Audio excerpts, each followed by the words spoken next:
first episode of Spatial at UNCP. I am Jesse Rouse from the Department of Geology and Geography. And I'm Nathan Philippi from the Department of Geology and Geography. Didn't realize that was my cue. That was your cue, and Point at me. I gotta do There we go. this, but then Yeah, people see that in the video. So, I'll get the hang of it. sure. So we're bringing you some information over the next hour long we do this about Week. spatial,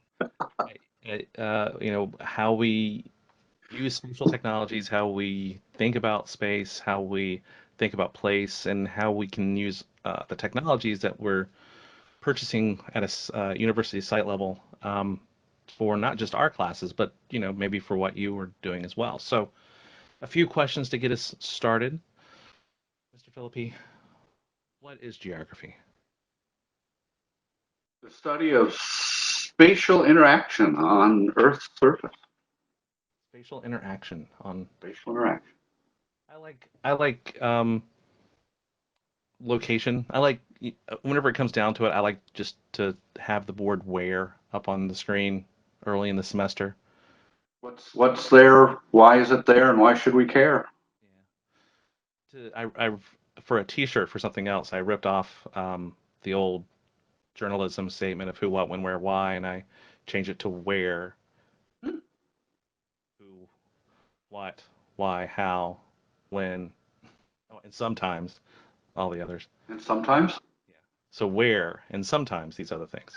I always like the idea of interconnectedness whenever I think of spatial interactions. I don't know why. I'm drawn to interactions and diffusion are my two favorite topics to focus on. Things don't exist in a vacuum. So whenever you're looking at things, it's not just the thing itself, it's how it impacts other things. Let's see, what were the other questions? So whenever we're talking about spatial at UNCP, what is it that we mean by the word spatial for us as geographers, since we're not talking about outer space usually? I'm never talking about outer space. I do sometimes. What are we talking about with spatial and on the university? I guess the interactions of what knowledge of goods and commerce. I guess how we generally associated with is generally just to get conversation rolling is with students, right? They're always commuting or moving from one building to another. I mean that's spatial interaction right there. How they get to and fro between their classes or their dorm rooms or their homes or their cars. And so these are kind of the ways that we bring this out, highlight it in our classes. But of course, one of the ways that we interact with this data is through the technologies, right? Maps. Through with maps. That's right. Whenever we're talking about the Department of Geology and Geography, it's the Department of Rocks and Maps. That's right. So we Maps really and need to rocks. change our names. No, we got booted to second place at some point in time, so it's Rocks first now. All right. We uh, we use various technologies to make these maps. No, so what is it that we're doing? Not with the technology necessarily, but with the map. So what's the point of a map? Sorry, not no people, but so many people use maps. What's the point of a map? To view what the to make the features of the earth easier to view, to be able to look at and analyze data so we can see if there's any patterns that are associated with any phenomena that we are observing. A lot of people are probably familiar with maps today and mapping if they follow the COVID-19 and where it's taking place and spreading. That's spatial interaction and using map technology right there. In fact, that's a good lead in. So whenever we're looking at John Hopkins um, COVID map, this is actually a dashboard that was put together using the same technologies that we have access to on campus. So if we take a look at this map real quick, you can see that we have a map in the middle, lots of information from counties to to countries, depending on which map that we want to look at. But all of them are centered around a map. And these are actually Esri map technologies that they're using. And these are the same technologies that we have access to here on campus through our Esri site license. Any thoughts on the map? Actually, I think Esri just put out a little email last week about how that map was made. I don't know what detail they went into it. I didn't take a look at it, but um, it'd be interesting to look at. And it's kind of nice because even early on, Esri, as we'll talk about, they have a lot of training materials. And one of the training things they made late March, early April was actually this is how you make a dashboard, and specifically, this is how you make a copy of the John Hopkins dashboard. These are the data sources that they're utilizing. You can use them too. So it's really nice because not only can we see a lot of these being used, especially right now, um, we have the ability to use some of their training materials to highlight this. And so to just go through real quick, whenever we're talking about GIS and uh, Esri's products specifically, um, I don't know, what is it that you use, especially in things like your cartography class? What kind of software are you using from them? I use ArcGIS for introduction to mapping because and try to keep it relatively simple. So whenever we look at that, there's a lot of things that Esri offers, and um, sometimes the problem is all of them are called ArcGIS. So specifically, it's using ArcGIS Desktop, using ArcMap, ArcCatalog, those older tools. So if you've used GIS before and one of your classes that you took back in grad school or something, that's probably what you used was ArcMap. And it's kind of the tried and true of the interfaces, even if it's getting a little bit longer in the tooth at this point. Um, but especially for the mapping purposes, for being able to represent the information that you're trying to share, if you're going to do this, especially to make a hard copy map, this is the way to go. ArcMap is definitely the way to go. So that's why we use that in our cartography classes, especially. For me, I also introduce a couple of the other products that Esri offers. Again, we have licenses for all of these. ArcGIS Pro is the newer version of the desktop client, which isn't just 2D. If you wanted to do 2.5D, 3D in ArcGIS Desktop, you had to use a different product, ArcGlobe, ArcScene, ArcEarth. But those are baked right into ArcGIS Pro. So if you want to do a little bit more 3D, that's where you would want to go. And really, ArcGIS Pro is built for analysis and it's built for interacting with online data and online maps. So if you're going online, if you're going 3D, ArcGIS Pro is probably the better way to go. But traditional maps and traditional analysis, you can still do everything in ArcMap, and it's still a little bit easier, less frustrating to make your products in that area. For ArcGIS Online, again, so much now is available online. So the John Hopkins dashboard is an example of something that's being the data is being hosted in ArcGIS Online. The map itself is being distributed through ArcGIS Online, and the dashboard with everything around it is using ArcGIS Online's dashboard capability. So you can go through and create those um, graphs, informatics through these online portals without having to do a lot of work yourself and pre-processing it. So as long as you have the data, even if the data is updating, you don't have to go through and update your map online every time because ArcGIS Online is taking care of that for you. And again, you don't have to provide all of your data. That's one of the great things about using it in a class is that so many people have already made data available through ArcGIS Online that it's easy to get to. What are your thoughts on ArcGIS Online? Real powerful product, especially for anybody that is focusing on business or economics. I know I use it a lot for economic analysis, and criminal justice would benefit from this. FBI uses, I believe, ArcGIS Online to update their information for their crime maps now.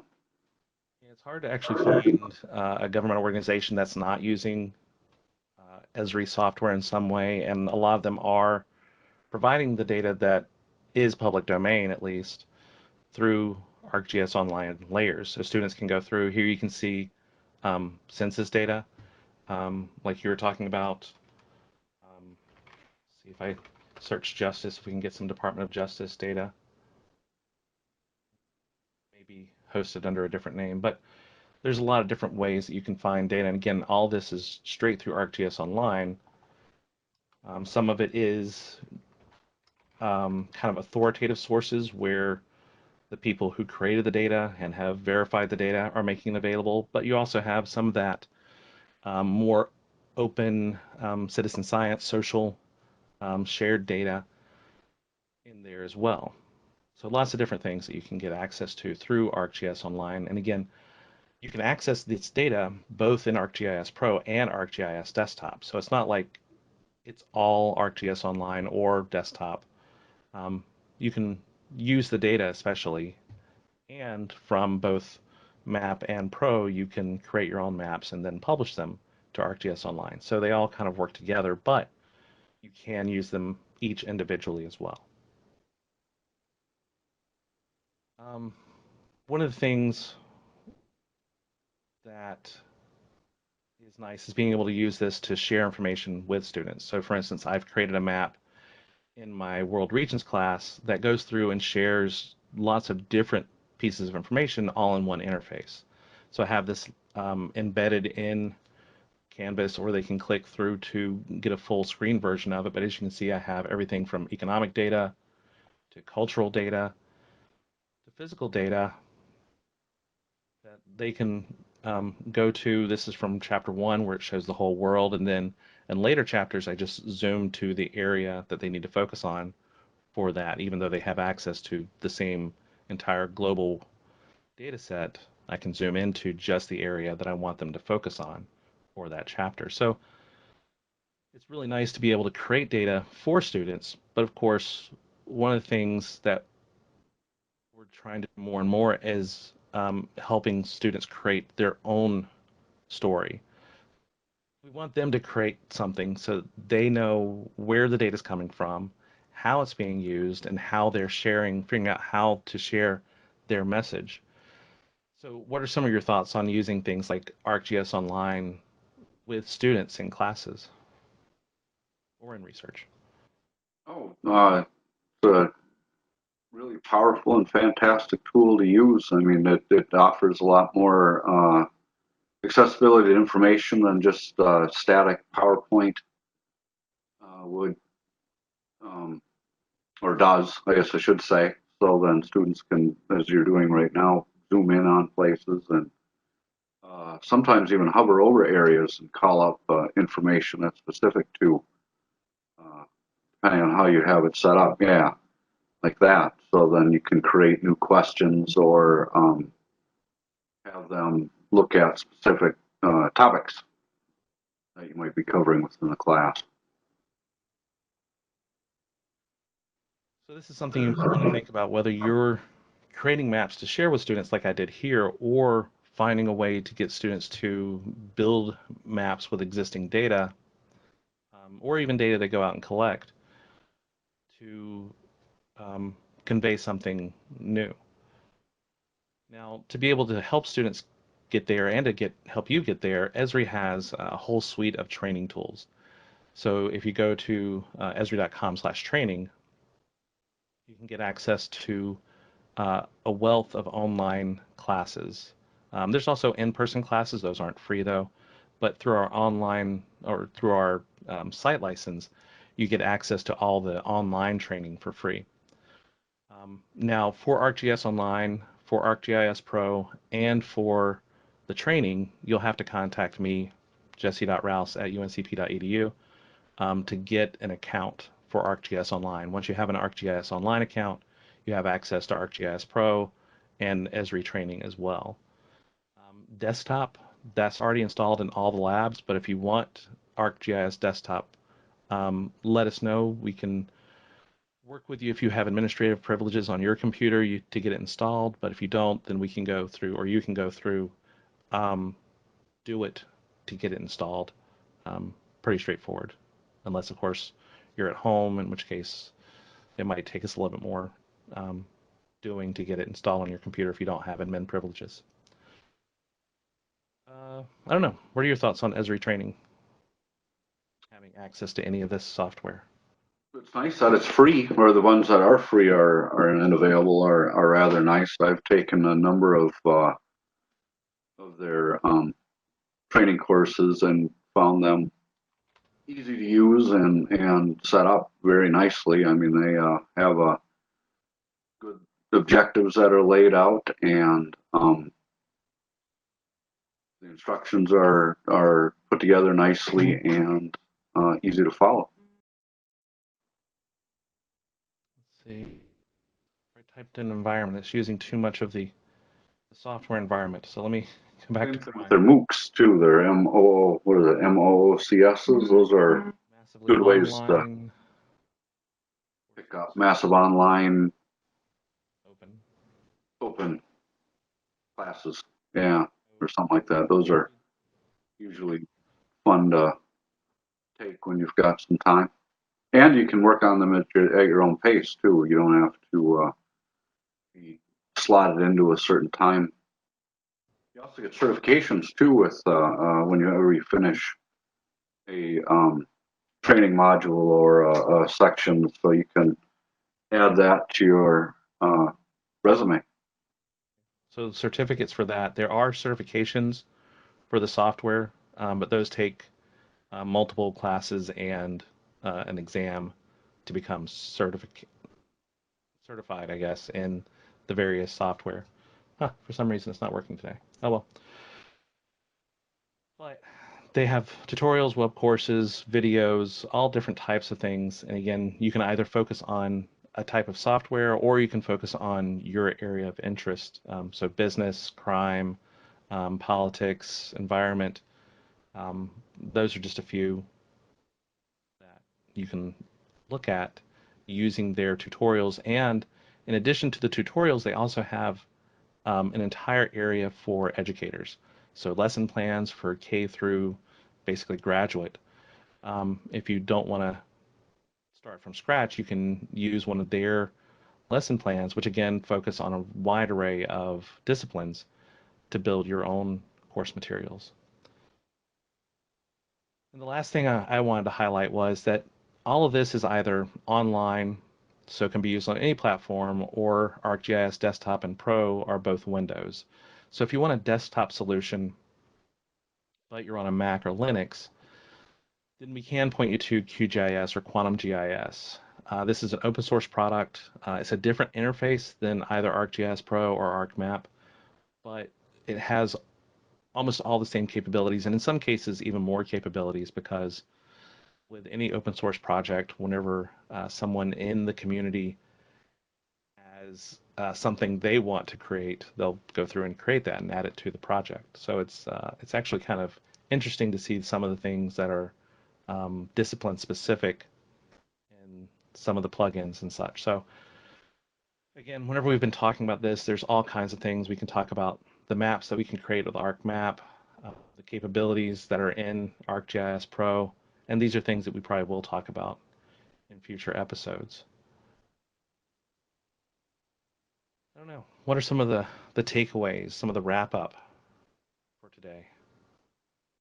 Yeah, our GIS is available and well free. I mean, the university pays for it, but free for any departments or students that want to work with it. It's highly encouraged that people do that because it's there to be used. We do have a limited number of seats, but right now we're nowhere near the cap on that limit. So contact us, contact Do It if you want the software installed. But in terms of licensing, in terms of how to use the software, that basically goes through us.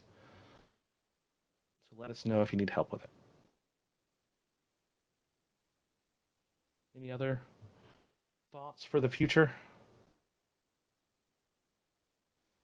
I mean, for topics to cover, or Sure. Anything. just Esri in general. Yeah, whatever you want to talk. What might we talk about in future episodes? How's that? Hmm. I guess going into making maps and different ways that they can be created, um, not just with the Esri software, would be a good topic. So our goal right now is to get this first episode up, and then the future episodes we're going to be live streaming. So if you have questions, you can drop by. We're going to try to do this Wednesdays at 11. Yep.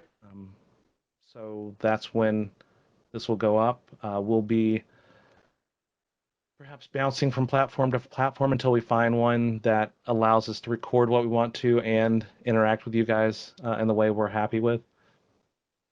But for the first time, at least, we'll probably try to use WebEx. So whenever we post this one, we'll also include a link in that email to our next week's WebEx of thing. And we'll start for the first few minutes doing a quick demo of something, and then we'll open up to questions.